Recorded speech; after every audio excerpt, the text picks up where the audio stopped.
Everybody, welcome back to another episode of DFS Fantasy NASCAR Picks. I'm Roast Micro 31.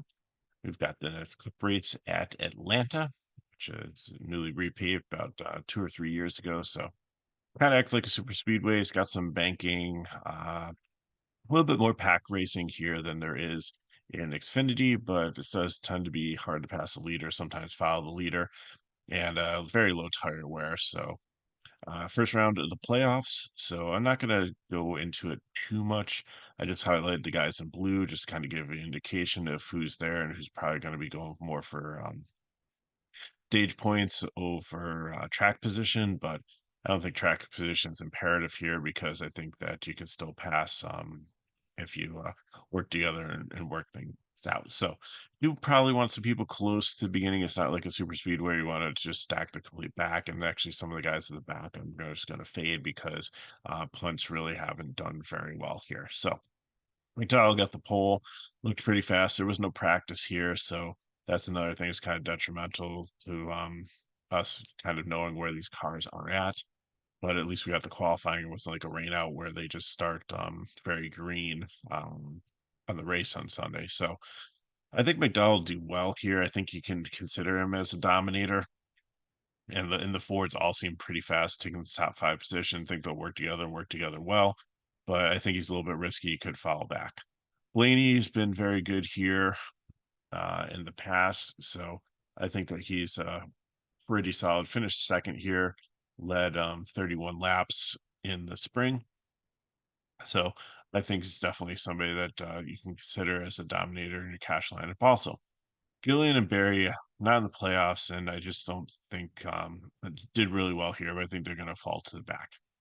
Cindric I'm gonna put as a 100K driver just because he has been sneaky good at this Atlanta track since the repave, and it's one of his better tracks. So it's risky starting him in your lineup, the starting position of fifth, because a lot can go wrong. You can lose a lot of positions, but I think he's going to hang in there, and he's going to be in my 100K lineup. Larson just hasn't got the finishes that I'd like at Atlanta. So I'm going to list him as upside dominator. You always have to consider Kyle Larson when it comes to like any track, but here he's just struggled with an accident. Started fifth, finished 32nd here in the spring, and just hasn't had really great results here. Oh, where are we? Logano, 10 to just is a very fine piece to for him. Has he been good on Talladega and Daytona? Yes, but this track, he's been okay. Started second and finished 28th in the spring. I just he's getting a Ford. He should be fast, but I think that you know what I'm gonna change him to an upside dominator because I don't think he's like a complete GPP player, but I just don't know if I can play him in cat. Dylan, he's fared well on super speedways, and this acts like one, so I think you can put him in GPP, but he's kind of a borderline fade there. I like the price tag, but I think he's going backwards.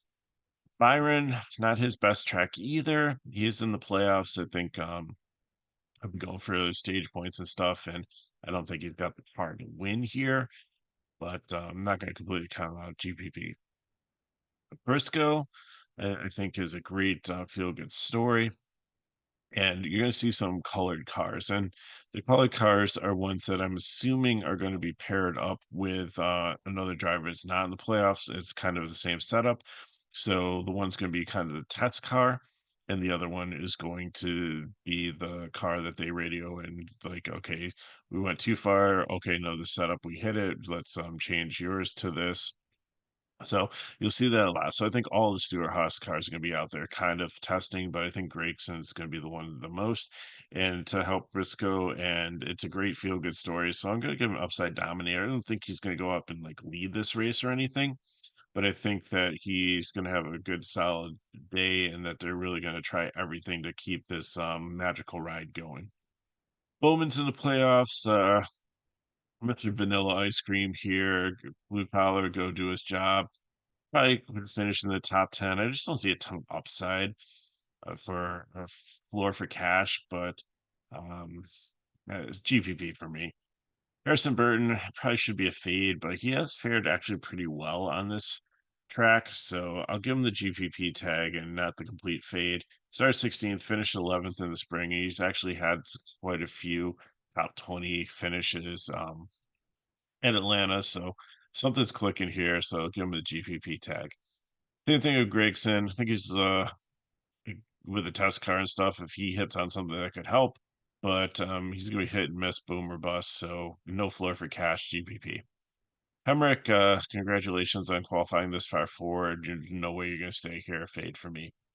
Kyle Busch is going to be chomping the bit. He's probably going to be a 100K driver every time unless he's a cash or prime play, just because he wants to get that win to win a race in 20 straight seasons. It's very important to him.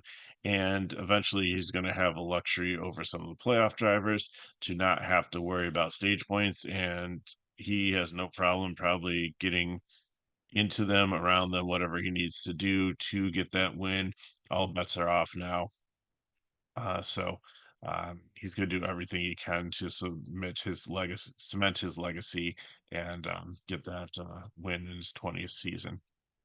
Chase Elliott, I believe he's from Georgia, and they ring the bell in the firehouse or whatever in his hometown every time he wins a race. And this is he did really well with the first one of the first repaved races, and has always run really well at Atlanta. So I think he's got a nice place differential here. I think he's got a top 5 car potentially, so a solid cash play. Chris Buescher, I think, is has run well in super speedways, so I think that translates well here. Also, he's going to be a test car for Keselowski. They pretty much qualified in the same, but you're going to save like 1,300 here. So I think he'll be fine. Finished ninth here in the spring. So I think there's some definitely floor there and some a little bit upside. Chastain will probably be the test car for Suarez. I don't think he is has the floor, so he's gonna be GPP for me. Kozlowski's expensive. I think that he can get up there. I think he can actually probably potentially lead this race. Thought about making him an upside dominator, but I think that he's one that will definitely not be 19th, probably get up to the top 10. So there's a nice place differential there. But his price tag, he might need the lead, so it might be a little bit risky for cash, but I'll just leave the designation there and let you decide where you want to play him.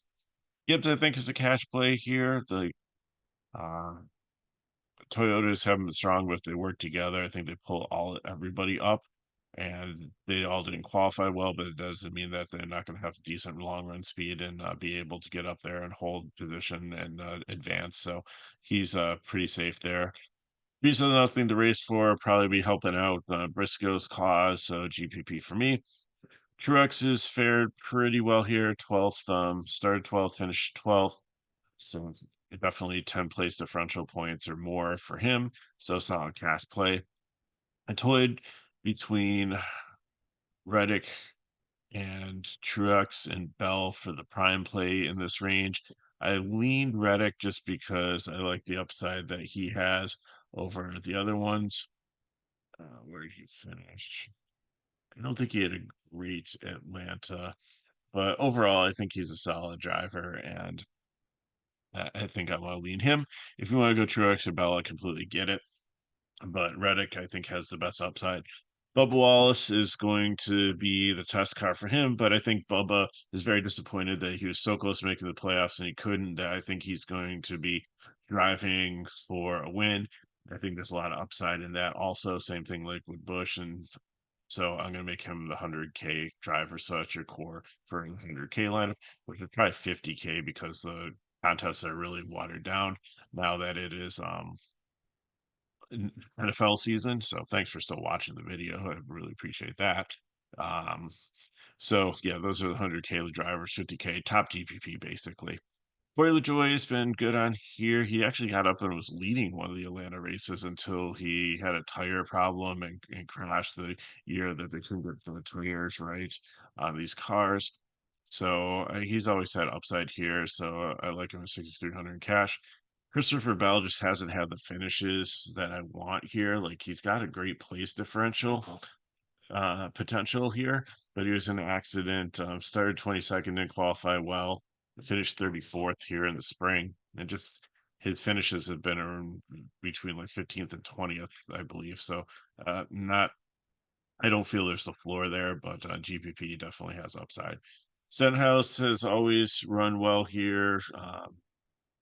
He started 27th and worked his way up through the field, finished sixth in the spring, and he's starting 27th again. Is he going to finish sixth again? I don't think that's um, the most likely outcome, but I think he could definitely probably get like 10 to 15 place differential points. And if he does get up to sixth, then that's 21 place differential points and absolute smash play, and it'll probably be in the optimal.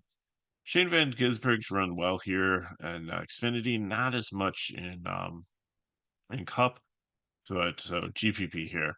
Haley's been very solid all year long, solid on this track. So um, I definitely like him in cash in the 6,100 range. Where did he finish? Um,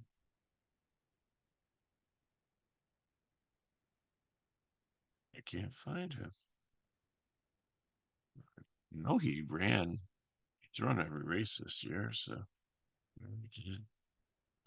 oh, 20th. He started 31st and finished 20th. So starting 29th. So if you can get up to 20th, that's great play for cash. Daniel Suarez won this race and didn't qualify well. Started 23rd, made it up, and actually led 9 laps and did pretty well here. So I'm really thinking that he's going to be able to get up there and do well again. I I failed to mention that Kyle Gillian did qualify fourth and lead 58 laps here in the spring, but he did end up finishing 26th. So uh, if that's going to help you, um, maybe reconsider Gillian, then that's fine. But I really think that he's going to be fade and fall back. I think it's a different situation now. But Suarez, I do think is going to advance and go up there. Anywhere is going to be a fade. Just don't like the car. Kosovar has been in good form recently, but I think it's a GPP. Not a cash play. Eric Jones is super solid. He's been good here, even though he finished 25th and starting 37th. I think that he has more upside than that in this race. So cash play. Stain Smith, same thing. He's been solid also all season long. Had a accident and failed the damaged vehicle policy. So he started 29th, finished 35th. But the accident, if I recall, wasn't his making. He just got caught up in it. So I think that he's got upside here at 5,400. John Hunter Nemechek, GPP, just a very disappointing season. His return to Cup and his legacy. Hopefully, better luck next year. That he doesn't need to drop back down to Trunk and Xfinity again to prove himself, but we'll see what happens with that. McLeod and Yaley, even though McLeod had a very solid run early in the season and started 36th and finished 24th, I just don't think a punt's the right play. I don't think you really need this value. I think there's a lot of great plays that you can get with like Haley and Zane Smith in cash to get you where you need to go. I don't think you have to dip down this low because pricing does seem pretty soft here, and unless you're trying to play like Kozlowski and Logano and Blaney, everybody else in the 9K range, it should be perfectly fine. But you do want to lock in Denny Hamlin, almost all formats. If you're playing you maybe 75, 80%, you got to have him there. He's good chalk. His dominant car just has some issues. He's not going to finish in 38th place. Um, he's definitely going to be able to move up.